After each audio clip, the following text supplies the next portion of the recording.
Om Swastiastu. Assalamualaikum warahmatullahi wabarakatuh. Shalom, Nam Budaya, dan salam sejahtera untuk kita semua. Halo semuanya, perkenalkan, nama saya Niko Mansyadra Triandini dengan NIM 23095111153 dari kelas I. Pada kesempatan ini, saya akan mempresentasikan materi tentang ringworm dalam perspektif kedokteran hewan. Judul presentasi ini adalah Ringworm, Tantangan dan Solusi dalam Kedokteran Hewan. Materi ini saya susun untuk mata kuliah Ilmu Penyakit Bakteri dan Jamur di Fakultas Kedokteran Hewan Universitas Udayana. Ringworm, atau yang dikenal sebagai dermatofitosis, adalah infeksi yang disebabkan oleh jamur dermatofit yang menyerang jaringan keratin seperti kulit, rambut, dan kuku. Penyebab utamanya berasal dari 3 genus, yaitu Microsporum, Trichospithon, dan Epidermal Phyton. Penting untuk diketahui bahwa penyakit ini bersifat zoonosis, artinya dapat menular antara hewan dan manusia. Ini menjadi perhatian khusus dalam kedokteran hewan karena berpotensi membahayakan kesehatan manusia, terutama kelompok rentan seperti anak-anak dan individu dengan sistem kekebalan tubuh yang lemah. Infeksi ringworm sering ditemukan pada hewan domestik seperti anjing dan kucing, tetapi juga dapat menyerang hewan ternak seperti sapi dan kambing. Di bidang ekonomi, kerugian yang diakibatkan ringworm cukup besar, baik karena penurunan kualitas bibit maupun potensi penularan di lingkungan peternakan.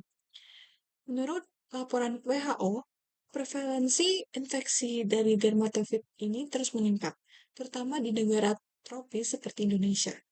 Hal ini menunjukkan perlunya perhatian khusus terhadap pencegahan dan penanganan penyakit ini. Baik, next slide adalah permasalahan. Terdapat beberapa permasalahan utama yang perlu kita identifikasi terkait ringworm.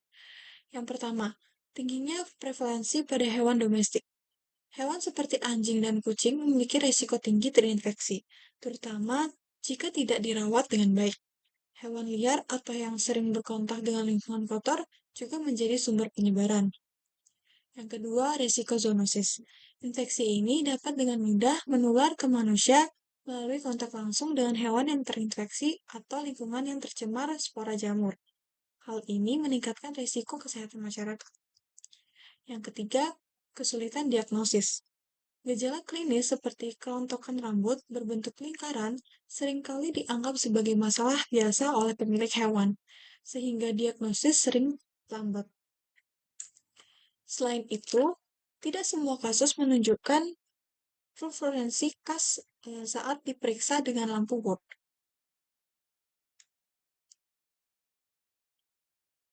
Yang keempat, kurangnya edukasi.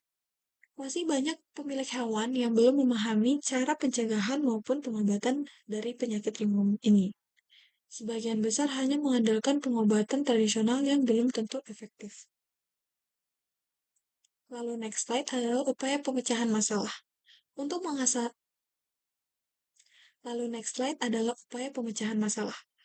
mengatasi masalah ini, berikut adalah langkah-langkah solusi yang dapat dilakukan. Yang pertama, diagnosis yang cepat dan akurat. Pemeriksaan lampu Wood adalah langkah awal yang penting. Fluoresensi hijau pada rambut yang terinfeksi dapat membantu mengidentifikasi kasus Microsporum canis. Lalu pemeriksaan kerokan kulit menggunakan KOH 10% memungkinkan kita untuk melihat hifa jamur di bawah mikroskopis. Lalu kultur pada media seborrhoeic agar diperlukan untuk mengidentifikasi spesies secara tepat. Dan juga metode PCR bisa digunakan untuk kasus yang memerlukan konfirmasi cepat, di mana referensi dari Journal of Veterinary Mycology menyebutkan PCR sebagai standar emas dalam diagnosis dermatofit. Lalu selanjutnya adalah pengobatan yang efektif. Yang pertama, pengobatan topikal seperti Miconazole dan juga Clotrimazole efektif untuk kasus ringan hingga sedang. Lalu untuk kasus yang lebih berat, Terapi sistematik menggunakan itraconazole atau glycofulvin sangat dianjurkan. Studi terbaru menunjukkan itraconazole memiliki tingkat keberhasilan hingga 85%.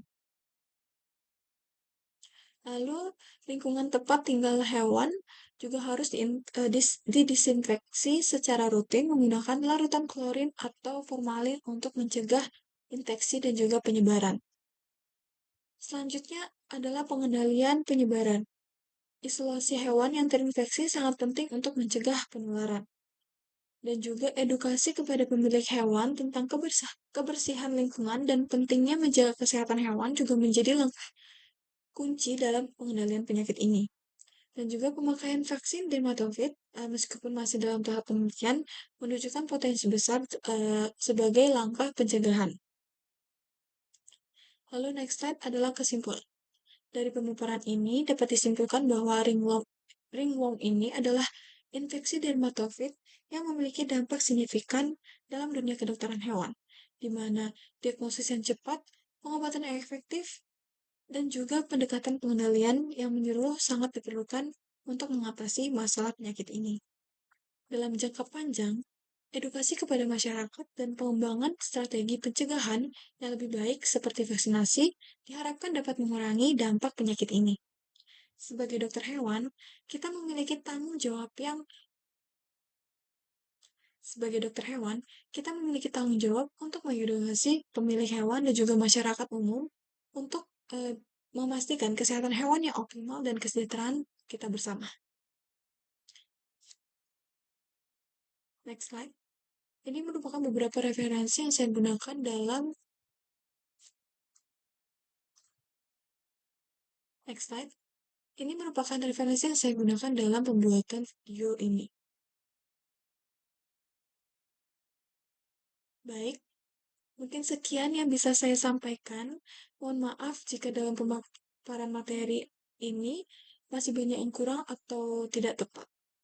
Jika ada salah kata, saya ucapkan mohon maaf. Saya tutup dengan para Santi. Om Santi, Santi, Santi Om. Wassalamualaikum warahmatullahi wabarakatuh. Shalom, namaste, dan salam sejahtera untuk kita semua. Sampai jumpa di video selanjutnya.